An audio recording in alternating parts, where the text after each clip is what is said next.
Patna high court के वरीय अधिवक्ताओं ने भी जमीन सर्वे को टालने की मांग सरकार से की है।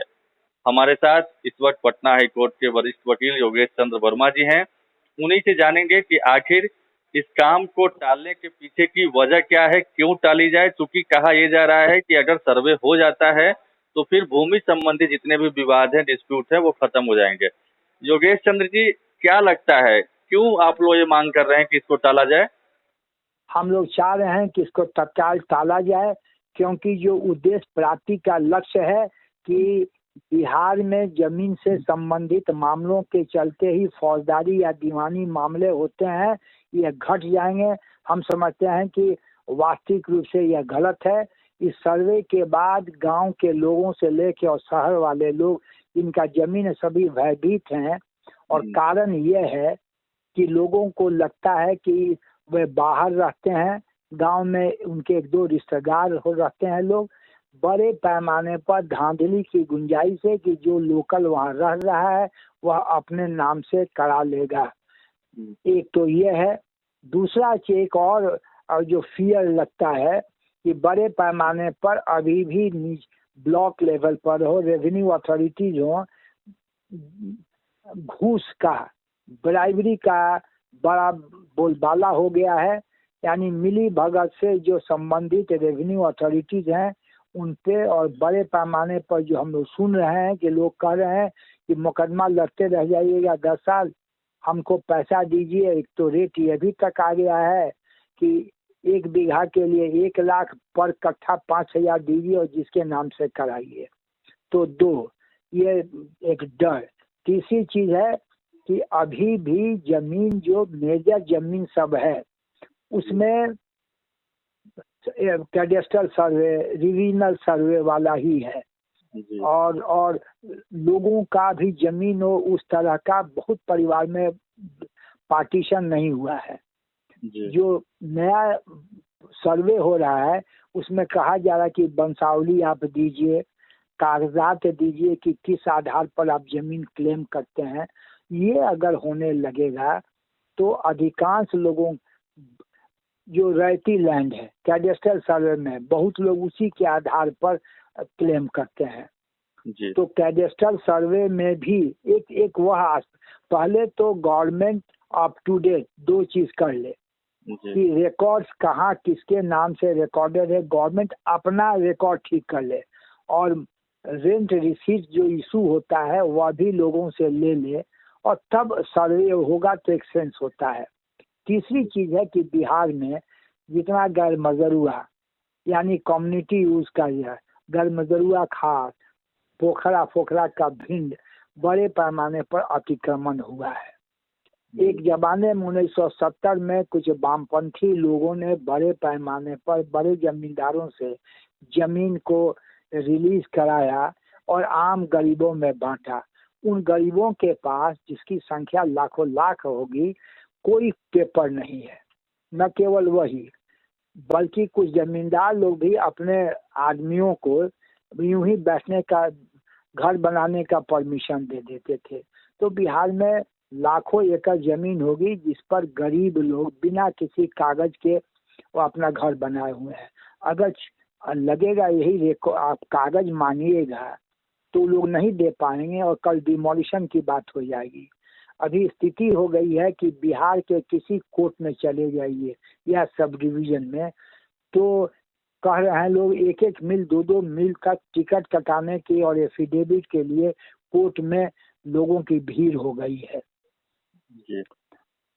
क्योंकि आप जो जितना पेपर मांग रहे हैं, अब लोग कह रहा है कि शायद वाहन वाला क्या है, कौन सी है, तो एक सडन करने से लोगों भी, बाहर रहने वाले जो शहर में लोग हैं, बॉम्बे इधर उधर बिहार के लोग छुट्टी में आते हैं, तो आप समय दीजिए 1 साल, ताकि लोग आके अपना पेपर वो ठीक करा सके, रेंट रिसीट दे सके, और तब कराइए। तब एक है। और मैं एक चीज और कह दें कि सर्वे का उद्देश्य होता है कि हर आदमी अपना क्या जमीन, इंडिविजुअल लोगों का क्या जमीन है वह गवर्नमेंट पेपर्स में रिकॉर्डेड हो, लेकिन यह गुप्त होना चाहिए।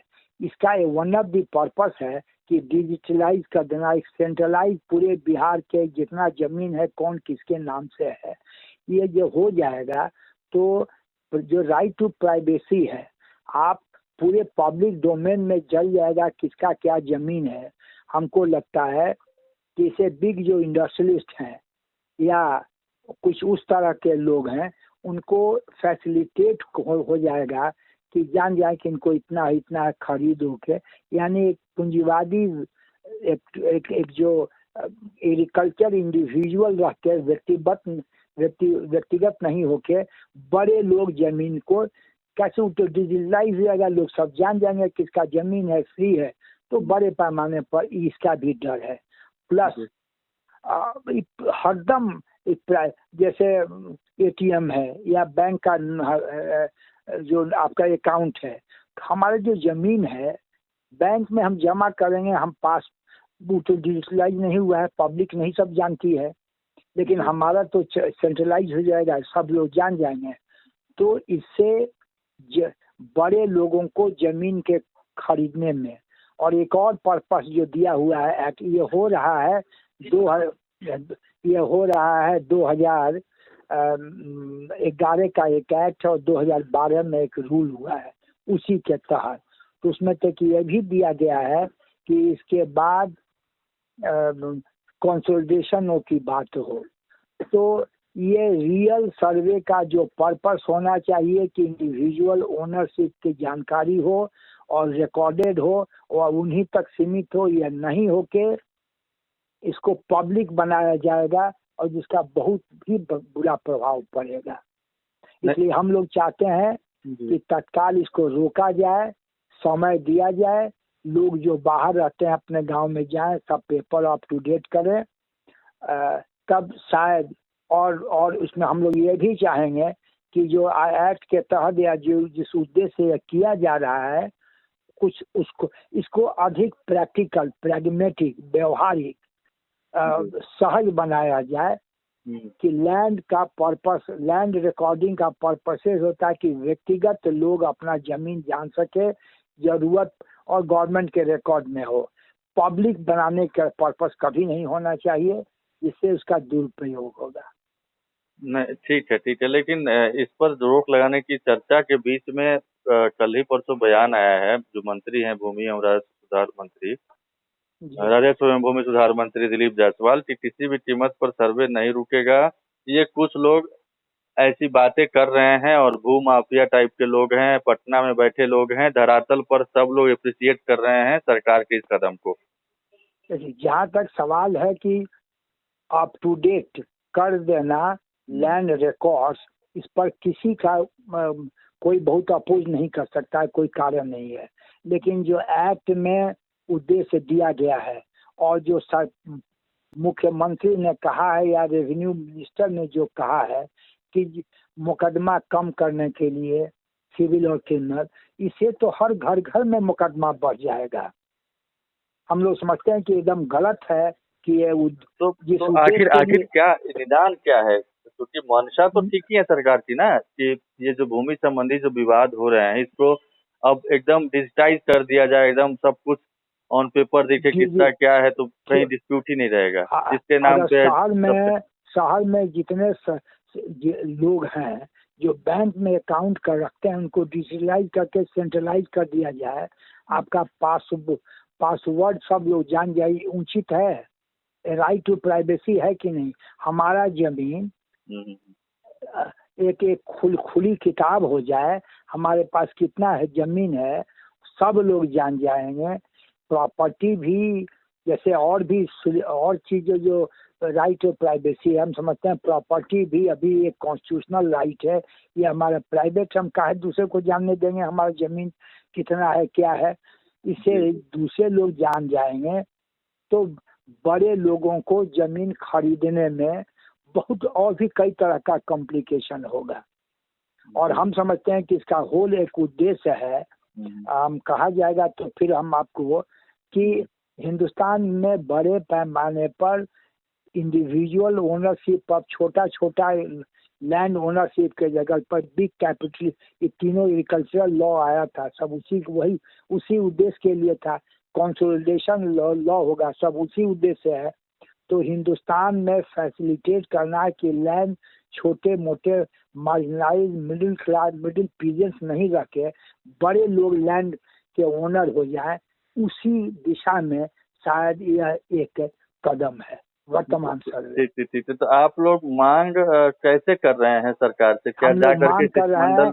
कि अभी तो हाँ एक आग्रह किए हैं, हाईकोर्ट के वकील लोग आग्रह कर रहे हैं कि इसको तत्काल रोकिए।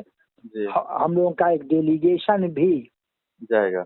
समय दे देंगे, तो चीफ मुख्यमंत्री से, रेवेन्यू मिनिस्टर से, या और भी जो संबंधित लोग हैं, और हम लोग इसको केवल एक प्रेस कॉन्फ्रेंस तक सीमित नहीं रख रहे हैं या आप लोगों को इंटरव्यू नहीं दे रहे हैं। वकील जरूरत पड़ी तो जो परमिसिबल कानून के तहत कॉन्स्टिट्यूशनली यानी जो रूल ऑफ लॉ है उसके तहत जो परमिसिबल है, हम लोग एजुकेशन पर भी जा सकते हैं। चलिए बहुत बहुत धन्यवाद वर्मा जी, बहुत बहुत प्रणाम प्रणाम।